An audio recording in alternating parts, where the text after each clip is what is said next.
share this here. All right, can everybody see that okay? The slide screen? Cool. All right. Um, yeah, well, thank you so much for having me. I'll try to quickly go through this here. I know it's getting towards the end of the working day for the time zone that many of you are in, so I do appreciate the timing flexibility. I'm based in Chicago, so it's early morning for me here. Um, but I'm going to go over just kind of some higher level type stuff as far as where the next wave of builders are needed in Web3 in terms of the skill sets and both hard and soft skills that are really needed for breaking into a career in engineering and in blockchain today. So a little bit about myself. I actually am a former coding bootcamp grad. I got interested in crypto way back in the early days in 2017.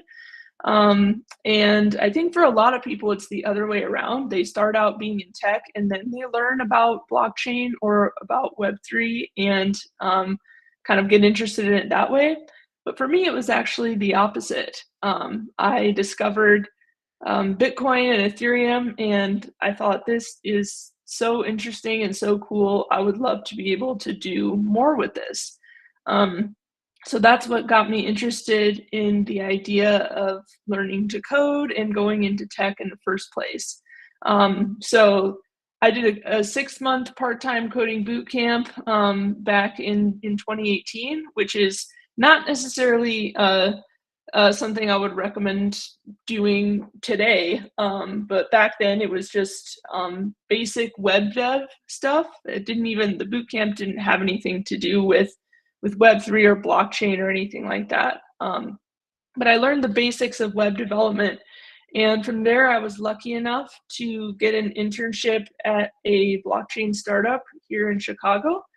And eventually moved up to full-time there, and that kind of brought me into my career in the Web3 space. So I later joined up with a group of coworkers from that first job, and we started a new company together called Genesis Volatility, which was focused on crypto options trading data analytics.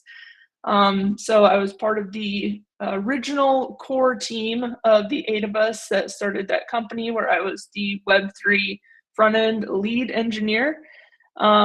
Eventually, that company we sold to Amberdata, and when Amberdata acquired us, I went on to continue working there at the parent company, which is where I do work now as a software engineer on the derivatives team there. So working with huge amounts of digital assets trading data.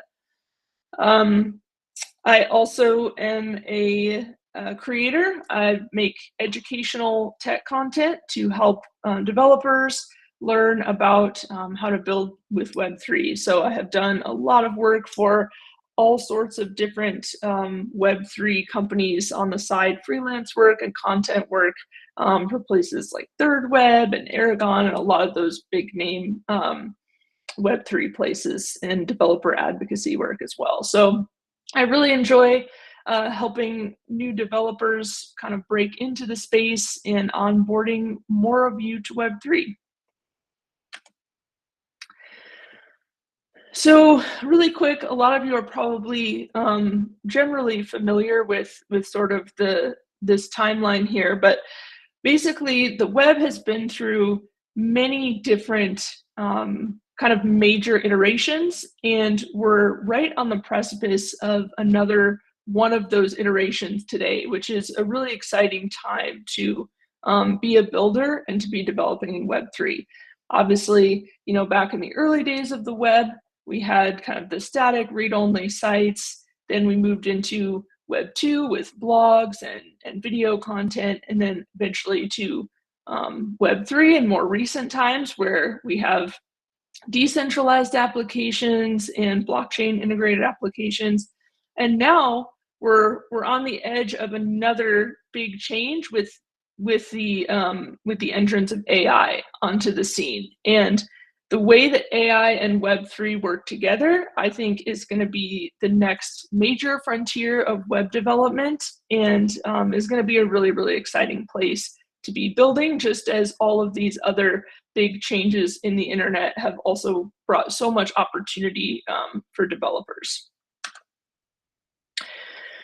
So I think when a lot of people think of Web3 or Web3 development, they think about NFTs and, you know, tokens, meme coins, that sort of thing. The reality is that today, the future of Web3 is going to be AI agents, big data pipelines, privacy protocols, governance, cross-chain interoperability. Building in Web3 today really requires software engineering skills in the broader sense. It's a lot more than just integrating a MetaMask wallet, right? Now that we have AI, that has really changed the game for what blockchain development looks like. And especially as far as building a career in this space, having those broad engineering skills is what it's going to take to be a successful Web3 developer going forward. So some of the things you might know that that companies really need are the front-end skills. I would really suggest React as being kind of the only relevant front-end framework to be learning for Web3 stuff. Obviously, back-end API skills, but more than ever, databases and engineering skills, DevOps, and of course, knowing about how to work with AI tools is going to be an absolute must for companies today. Learning this data side it used to be something that wasn't really expected in general, I would say, of junior developers. It certainly wasn't something that I had a large skill set in when I started out as an engineer, but that has really changed, especially as AI, like even just basic AI tools like using the Cursor IDE, has made front-end development and basic web development so much faster.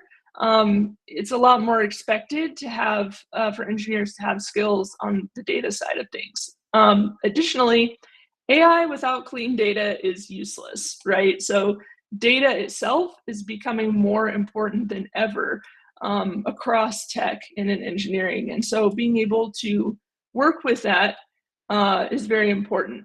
At the same time, UX remains a problem in Web3, as we know. So Web3 without the skills for those usable interfaces is, you know, not going to be useful to users. So it's still worth knowing and understanding kind of that full stack spectrum of development skills. But more and more, I think, in terms of what companies are looking for and what they actually need, we're seeing a lot of emphasis on the data engineering side of things. So this is where my suggestion to new developers is building complete systems, right? There used to be, back when you were preparing for tech interviews, and even back when I first started, you spent a lot of time practicing algorithm stuff. Many of you are probably familiar with LeetCode's very common tool for drilling your algorithm skills for development interviews. More and more, I think having a full understanding of broader system architecture is becoming more valuable than being able to solve little algorithms.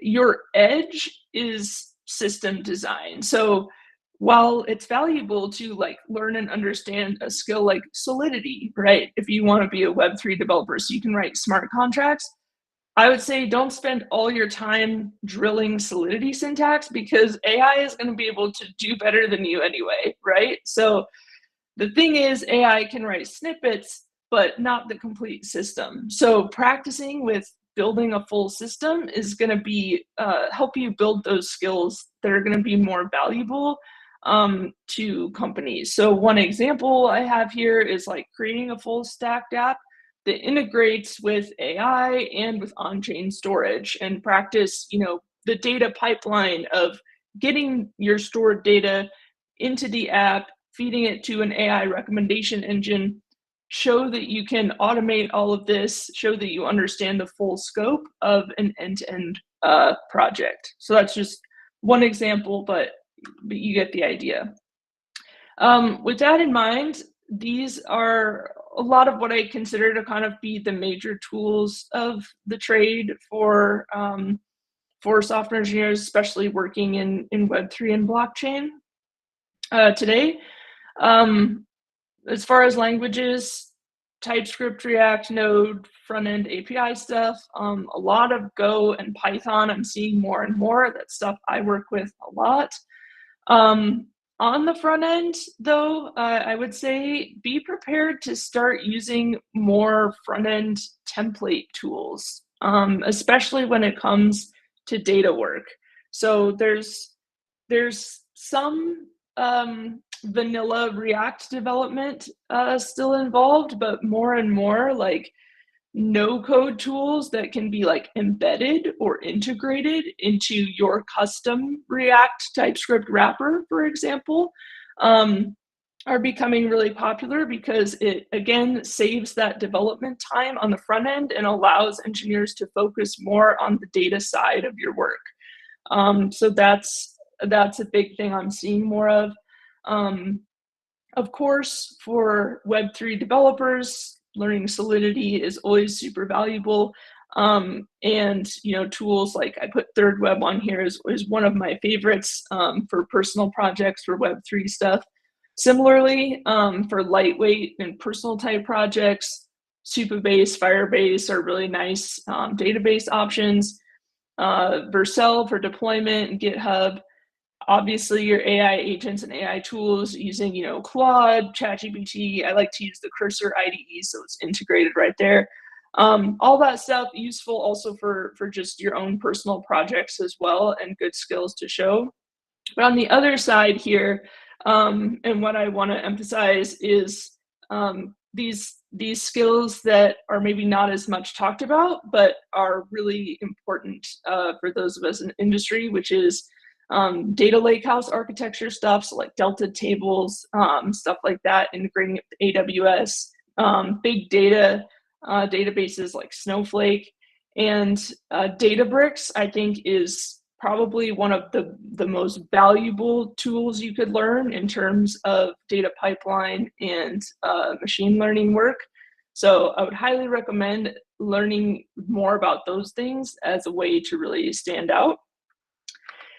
And so just to explain a little bit more about what that is and why it matters. So a data lakehouse is basically, it combines the scalability of data lakes with reliability and structure of a data warehouse. So it's a way that you can query huge amounts of data a little bit more easily and structured. And it's really helpful for machine learning workloads.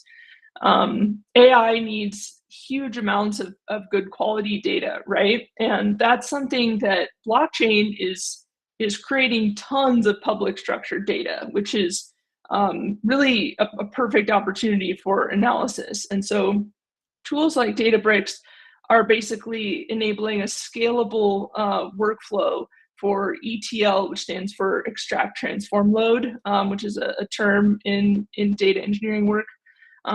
Machine learning and analytics workflows. So a good place to start to kind of get yourself up to speed on tools like this, I would suggest practice with SQL. Again, AI is super helpful with this, with SQL syntax, but it's still important to understand and learn the basics, especially when it comes to how to optimize queries, and basic Python as well. There are free classes from Databricks and from AWS to help you learn about their platforms, and also beginner courses on data lakehouse patterns as well. So really helpful architecture patterns to get familiar with. So again, the reason why it's so helpful to learn some of this data stuff and this work on the machine learning side is because at this new end part of the timeline that we looked at of the iterations of the web, this era of AI and Web3 combined is going to create huge opportunities. So these are just a few examples of what we're seeing in terms of AI and Web3 components being used together. So on-chain agents for identity verification, autonomous financial agents, that I think that second point is a huge one. I think that's going to be one of the biggest things that we're going to see. I already see working on the finance side, I see a lot of that already happening, especially as we move towards tokenized RWAs, tokenized real world assets.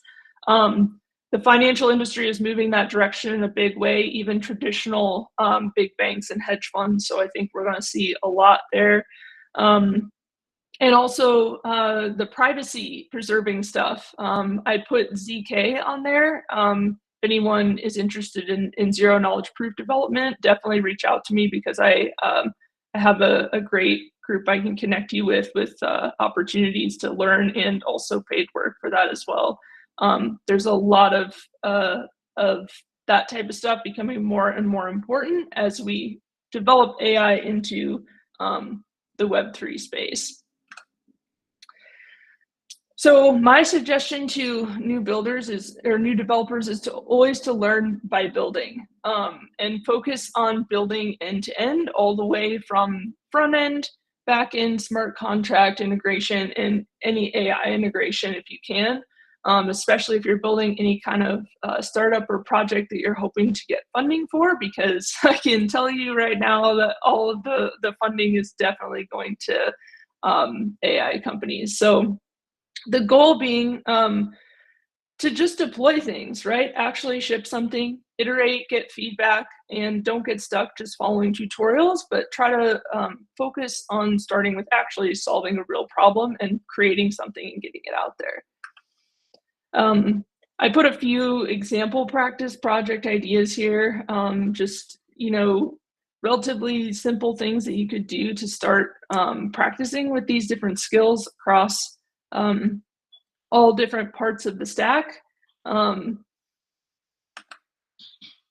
the important thing to remember is, like, especially now with these AI tools, you don't need a full team to build a bigger project like this. So the time and effort that it used to take to build a full stack project, to build an end-to-end system, has been greatly reduced by being able to leverage AI. So what you really need is just the initiative to build something, a broader skill set. Again, it used to be more valuable, I would say, to really drill in on one thing and do one or two things really well. I think now it's becoming more and more important to have a more broad understanding and be able to then fill in the gaps as you need to using the tools that are out there today.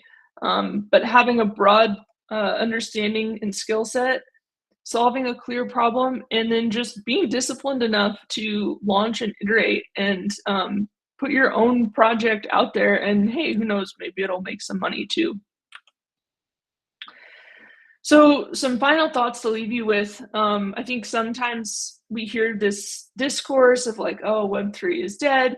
Blockchain has been like winding down. And I think that couldn't be further from the truth. Again, especially working on the financial side of this industry, I see how much money is flowing into it. We're still only at the beginning of traditional finance being onboarded into the space, and it's growing exponentially, especially in 2025. We had a couple slower years, 2023, 24, but things are just absolutely taking off. So I think really Web3 is just maturing as an industry. And you also hear a lot of chatter, I would say, just in the media and on the internet, that AI is taking away all the software engineering jobs. which again, I think couldn't be further from the truth. I think what our jobs look like every day is just changing. What I do on a day-to-day as an engineer is drastically different from what I did and how my workflow was even 5 years ago. So this is an ever-changing industry and ever-changing space to be in. But I think AI is a tool that's only making us as Web3 devs more efficient and better at our jobs. A comparison I heard that I have always really liked is calculators didn't eliminate mathematicians, it just made them better at what they do. And I think that's basically the same comparison with AI and software engineers.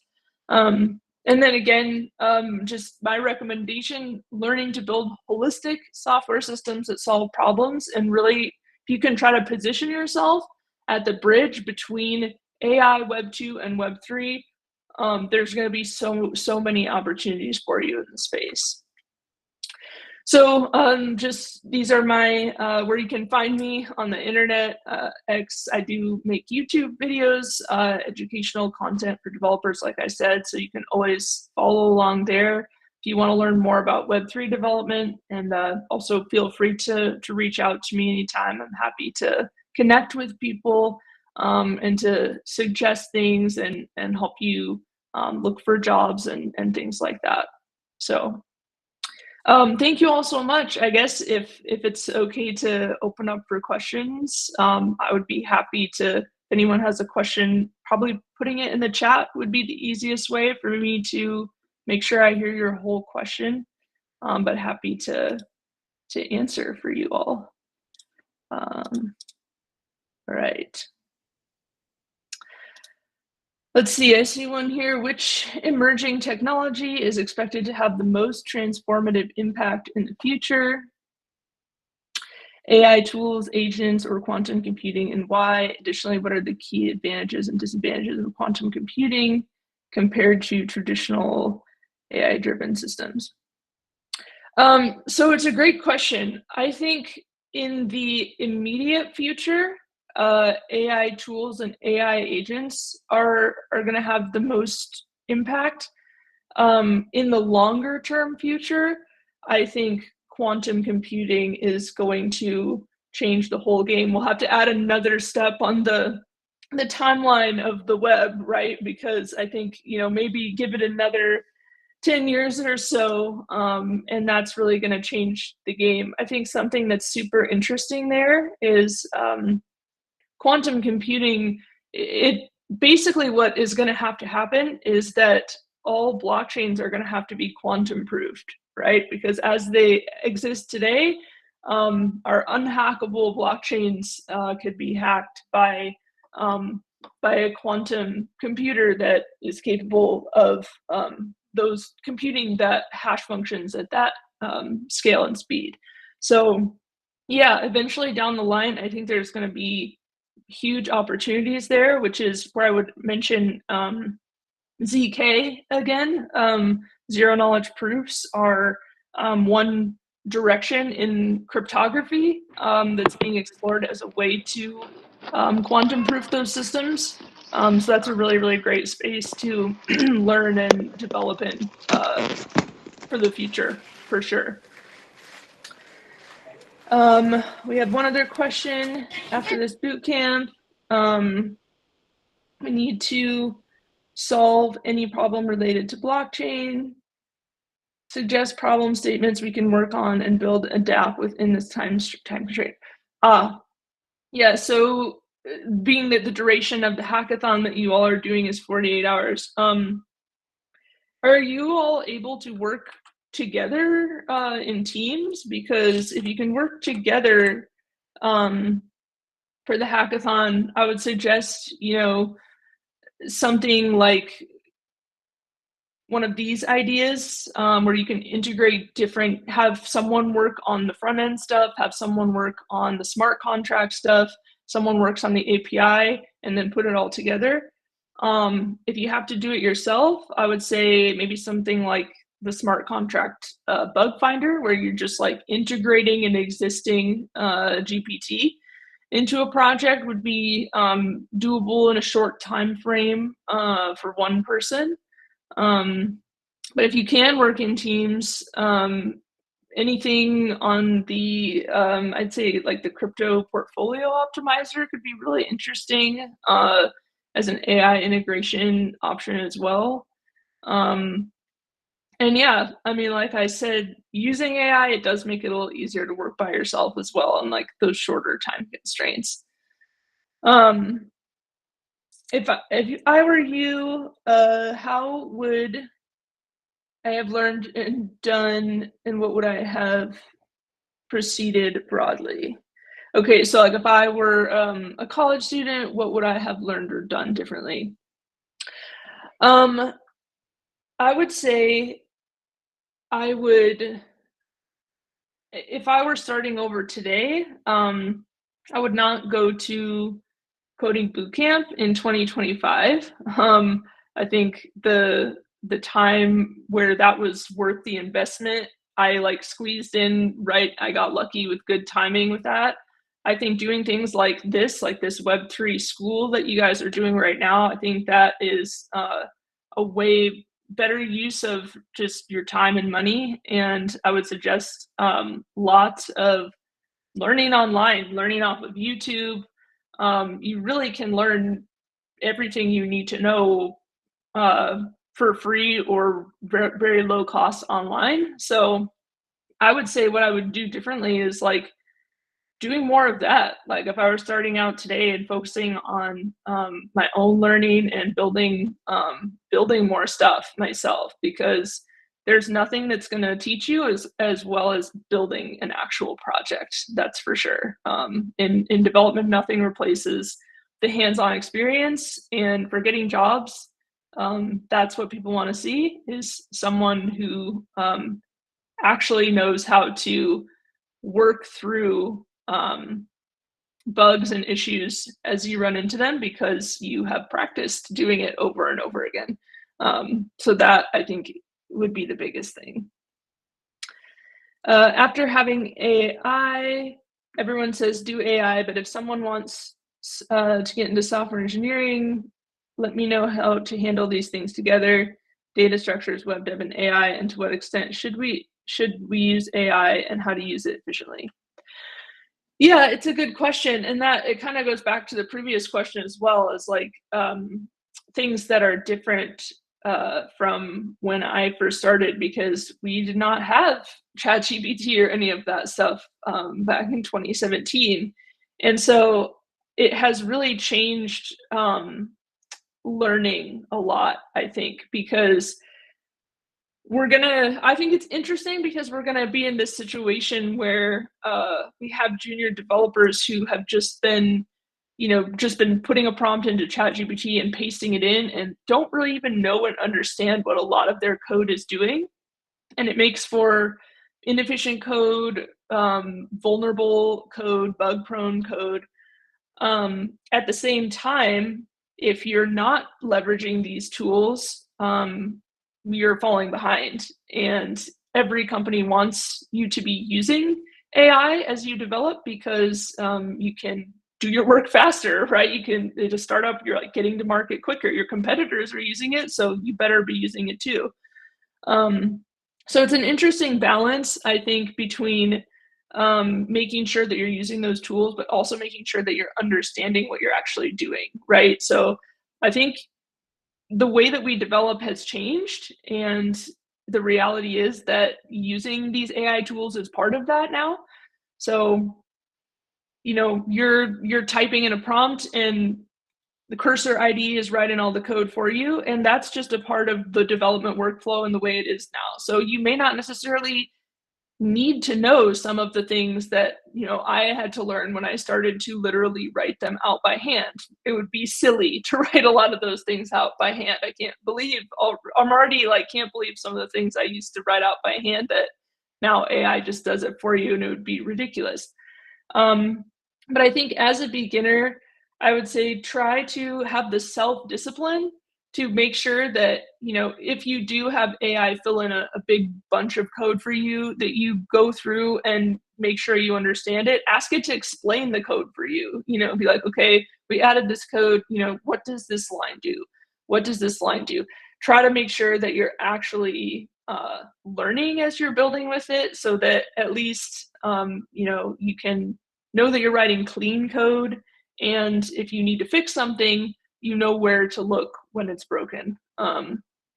So that's what I would say. But yeah, it's very interesting. I think it's going to be interesting to see like this new wave of junior developers, and the skill set that they have being a little bit different, and how that translates into future mid-level and senior engineers, etc. So we have one more question. How might the creation of a tokenized market for private company shares by a third party like Robinhood did recently affect its valuation? Like, some companies prefer not to be traded publicly, right? Yeah. So I don't know if it has like necessarily like if a tokenized market necessarily impacts like the valuation of a company. But yeah, it is like one interesting way to fundraise. And some companies do prefer not to be traded publicly, and tokenized shares can offer some unique ways of doing that. I don't know that. I think the biggest thing that we're seeing in terms of like tokenized assets is more of like, for example, like an asset like gold, right? Like having a one-to-one pegged token that's traded on chain. And the reason for that being that traditional markets are not open 24 hours, right? But on-chain trading is. So it basically opens up the global economy in a much bigger way for people to be able to, people everywhere, all over the world, trading 24/7, which has been a big difference between the crypto market and the traditional market. And so bringing more of the traditional market on chain opens up that market a little bit more.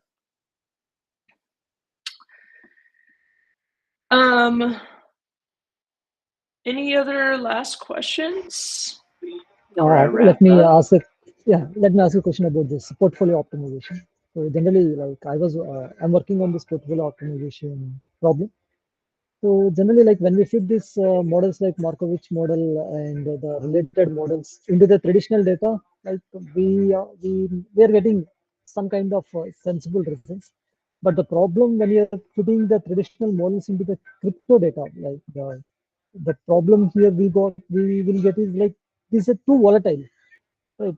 So like our results are way off than what we are expecting. Like, can you shed some light on like how you are dealing this portfolio optimization, especially in this crypto?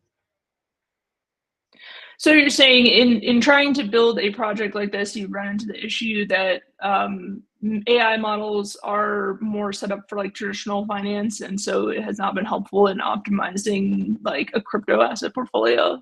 Is that's the question? No, the data, like the crypto data, like that is very volatile, right? As for example, if you take the last 4 years data, the crypto tokens, especially the prices of the crypto tokens, are very volatile. Right?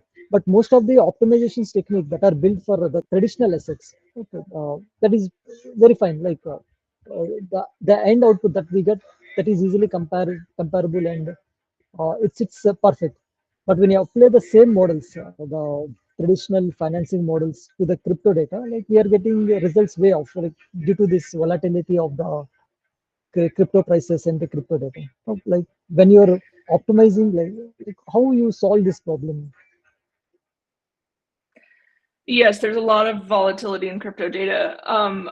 A big thing is that it comes down to the data itself, right? And that's kind of the whole thing about AI in general. But like blockchain data, I mean, there's so much of it, and that's like having a very complete data set and a very large data set, like in terms of historical data, is really what helps with that. So that's basically what my entire job is building those, ingesting and cleaning up those huge data sets for doing exactly that, like basically like backtesting analysis and predictive analysis and that sort of thing, so that you can, build an AI model that is actually useful in kind of analyzing, your current crypto portfolio. Obviously, for something like this on this slide, I was thinking, a smaller scale kind of like example idea.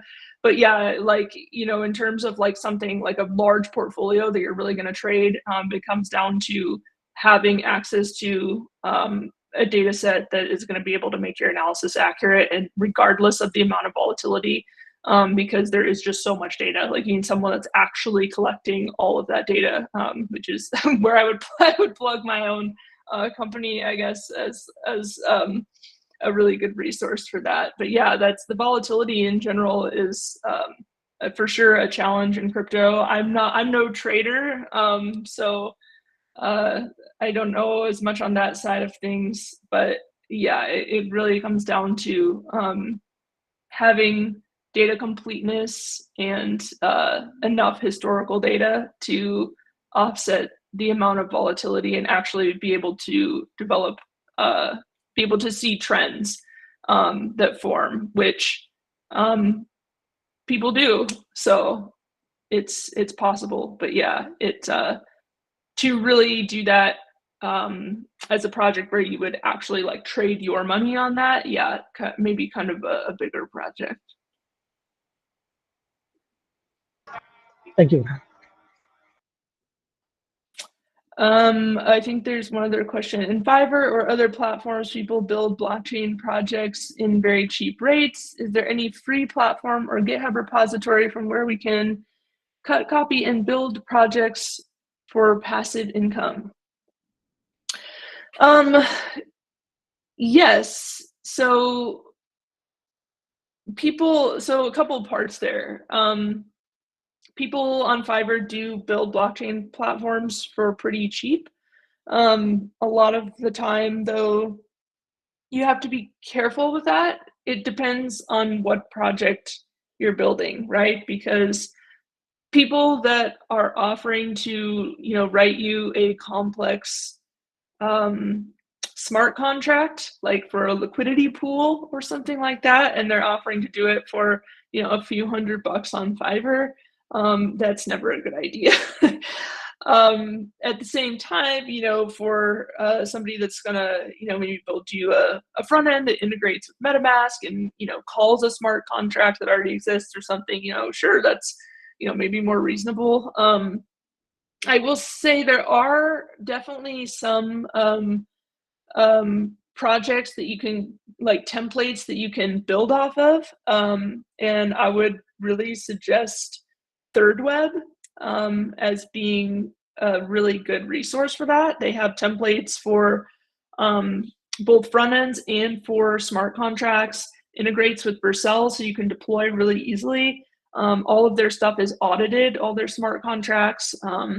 So you're working with secure code to start with.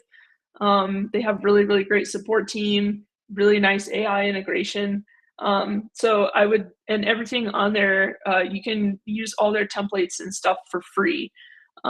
So I would strongly suggest that as a good jumping off point. I use ThirdWeb all the time as a starting template for projects that I've done for like paid work for clients too. So it's definitely production ready stuff that you can use.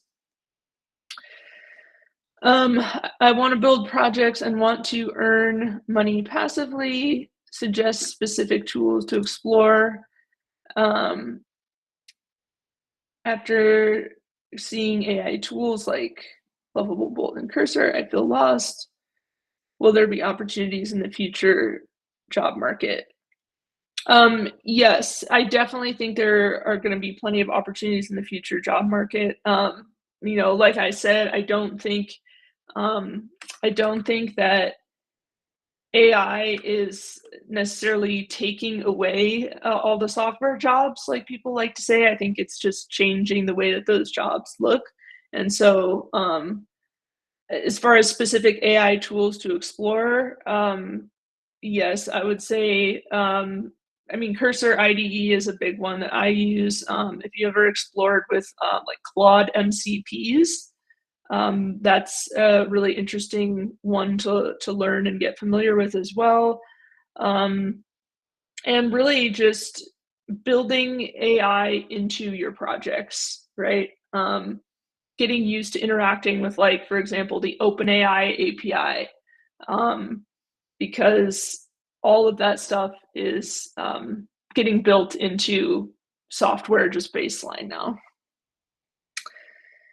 How do you see AI and Web3 converging together, and what's the most exciting opportunity when these two technologies combine? Going back to, I think there's so many opportunities at the intersection of these two things. I think AI is going to allow for a lot of these processes that happen on chain to just be fully automated. And the example I kind of used earlier that's most relevant to me, just because of what where my career is in, is just in terms of like autonomous financial agents and automated trading.